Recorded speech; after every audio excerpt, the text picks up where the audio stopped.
ஓ மகா கணபதியே போற்றி, வெற்றிவேல் முருகனுக்கு அரோகரா. இன்னைக்கு நம்ம எல்லோரும் கந்தர் அனுபூதினா என்ன, அதனுடைய சிறப்பு என்ன, அதை படிக்கிறதுனால நமக்கு என்ன பயன், நமக்கு என்ன லாபம், அதை நம்ம தெரிஞ்சுக்கலாம். இது ரொம்ப அவசியம். ஏன்னா கந்தர் அனுபூதி அத்தனை பாடல்களும் சாதாரண பாடல்கள் கிடையாது, ஒவ்வொன்றும் ஒவ்வொரு மந்திரம். ஆகவே இது நம்ம முழுமையாக தெரிஞ்சின்றோம்னா தான், அதனுடைய பெருமைகளை தெரிஞ்சின்றோம்னா தான் நமக்கு அதை படிக்கும்போது நல்ல ஈடுபாடு இருக்கும். அப்போ நமக்கும் நிறைய பயன் கிடைக்கும். அதுதான் இதோட முக்கியம். அனுபூதினா என்ன? நம்மளோட ஆன்மா முழுமையா இறைவனோட இரண்டர கலத்தல், அதாவது ஐக்கியமாவதல், முழுமையா ஐக்கியமாவதல். நம்மளோட ஆன்மா வேற இல்லை, கடவுள் வேற இல்லை, அந்த நிலைக்கு போறது.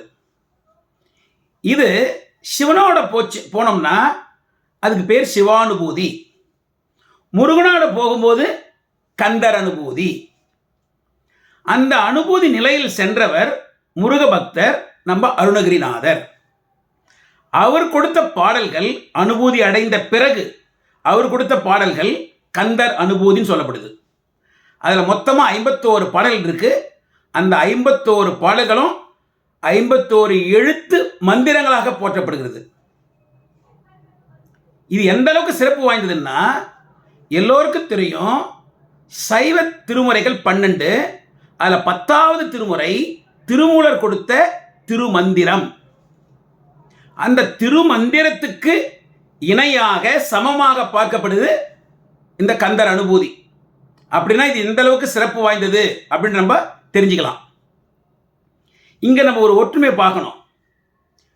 திருமந்திரம் நமக்கு கிடைச்சது, திருமூலர் தன் உடல்ல இருந்து இன்னொரு உடலுக்கு கூடு விட்டு கூடு பாய்ந்த நிலையில் நமக்கு கொடுத்தார். அதே போல அருணகிரிநாதரும் தன்னோட உயிரை தன் உடலில் இருந்து கிளியின் உடலுக்கு கூடு விட்டு கூடு பாய்ந்த நிலையில் நமக்கு கொடுத்தார். திருமூல கூடு விட்டு கூடு பாய்ந்தது தெரிஞ்சுக்கணும்னா, நம்ம சிவசிவ என்கிற தீவினையாளன்ற பாடல் பதிவு பண்ணியிருக்கோம் ஏற்கனவே. அதில் போய் பார்த்தோம்னா அதில் குறிக்கப்பட்டிருக்கு, அது தெரிஞ்சுக்கலாம் நீங்கள். அதே போல் அருணகிரிநாதர் எப்படி கிளி ரூபத்துக்கு போனார்னு தெரிஞ்சுக்கிறதுக்கு தெய்வ திருமலை செங்கோட்டில் வாழும் செழுஞ்சுடரேன்ற கந்தர் அலங்கார பாடலை நம்ம பதிவு பண்ணியிருக்கிறோம். அதில் போய் பாருங்க, அதில் குறிக்கப்பட்டிருக்கு, அது தெரிஞ்சுக்கலாம் நீங்கள். ஆக நம்ம என்ன தெரிஞ்சுக்கணும்னா, திருமந்திரமும் கந்தர் அனுபூதியும் ரெண்டுமே கூடு விட்டு கூடு பாய்ந்த நிலையில் நமக்கு கிடைத்தன. ரெண்டுமே முழுமையான மந்திரங்கள். அப்படியாப்பட்ட சிறப்பு வாய்ந்த கந்தர் அனுபூதி முழுமையா மந்திரங்கள் நம்ம சொல்றோம். எப்படி நம்ம தெரிஞ்சுக்கிறது அதுன்னு பார்க்கறதுக்கு, அவர் ஆரம்பித்த பாடல்ல முதல் வரியிலேயே நிறைய மந்திரங்களை போட்டு வச்சிருக்கார். அதை மட்டும் நம்ம இப்ப தெரிஞ்சுக்கலாம். அதை தெரிஞ்சிட்டோம்னா அந்த 51 பாடல்களோட மந்திர மகிமை நமக்கு ஈஸியா புரிஞ்சிடும். எப்படி அவர் ஆரம்பிக்கிறார் பாடலை? ஆடும் பரிவேல் அணி சேவல் என. ஆடும் பரினா தோகை விடுத்தாருகின்ற மயில். ஆடும் பரி மயில், அடுத்தது வேல், அடுத்தது அணி சேவல். மயில், வேல், சேவல்.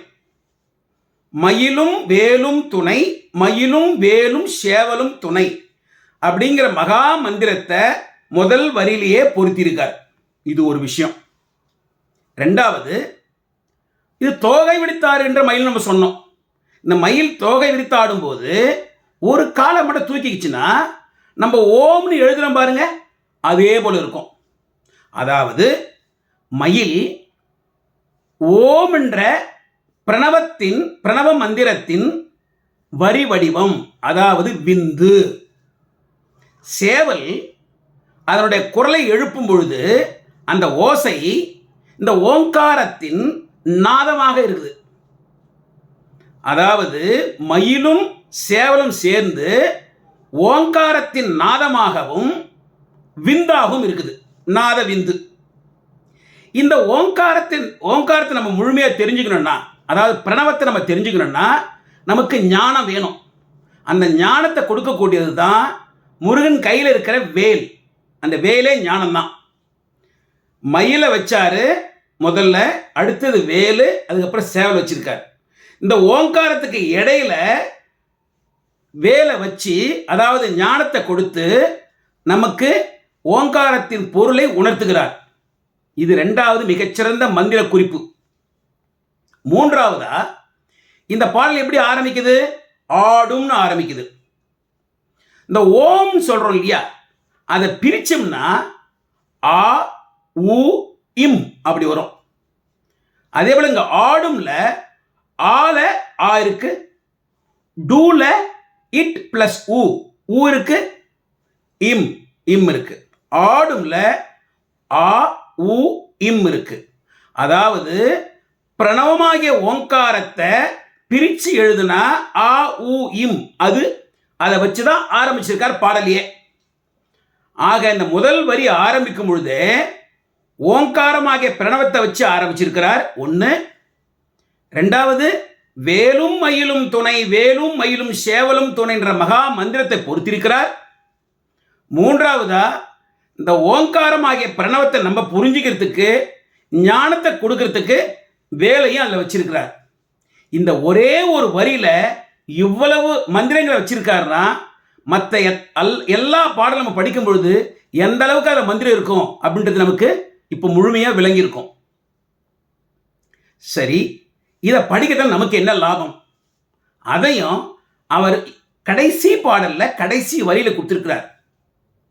குருவாய் வருவாய் அருள்வாய் குகனே அப்படின்னு சொல்லிட்டார்.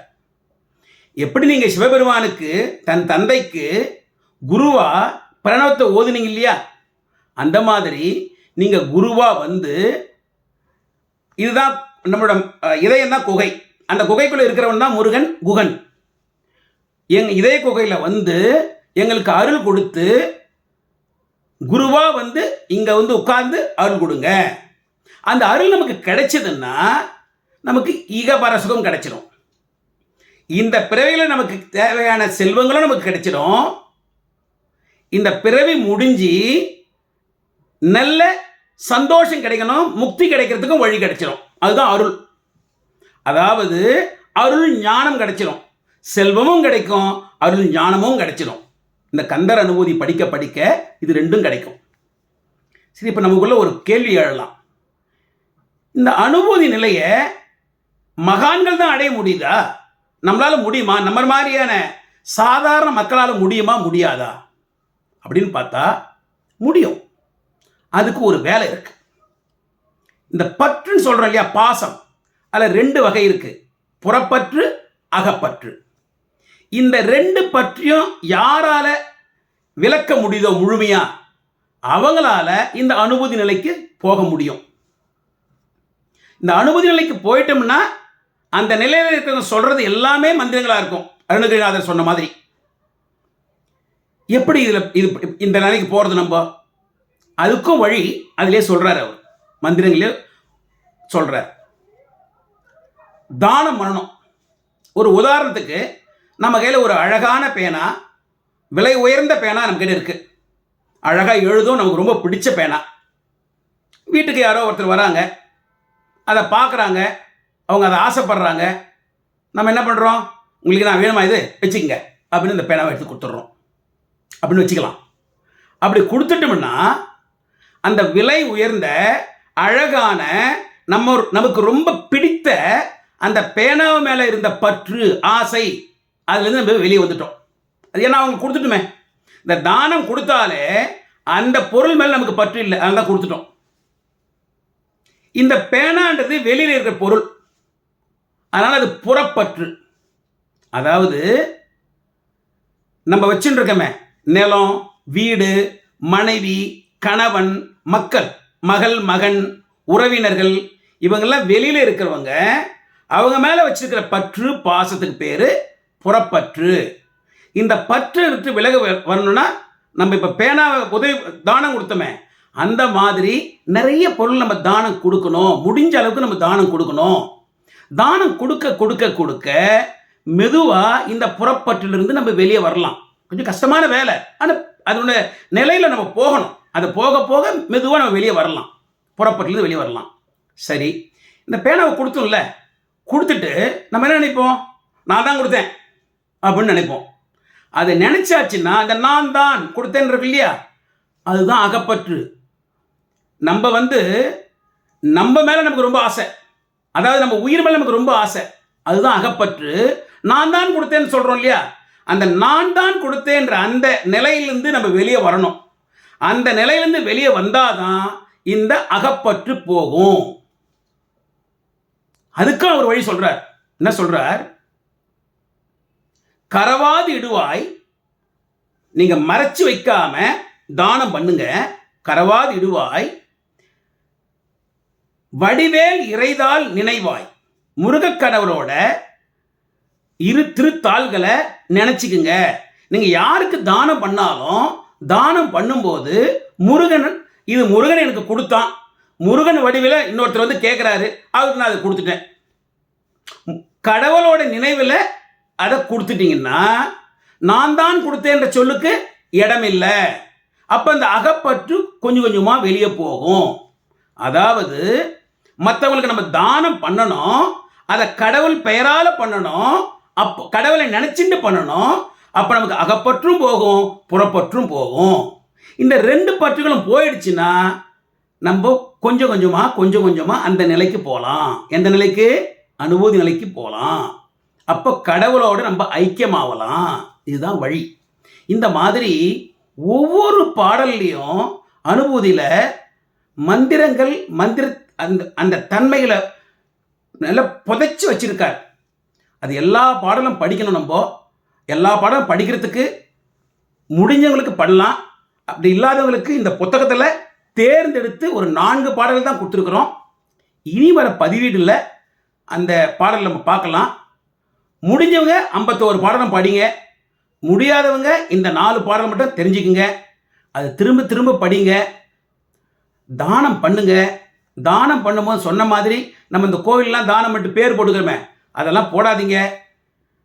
தானம் பண்ணணும், கடவுள் நினைவில் பண்ணணும், கடவுள் பெயரில் அதை பண்ணிடணும்.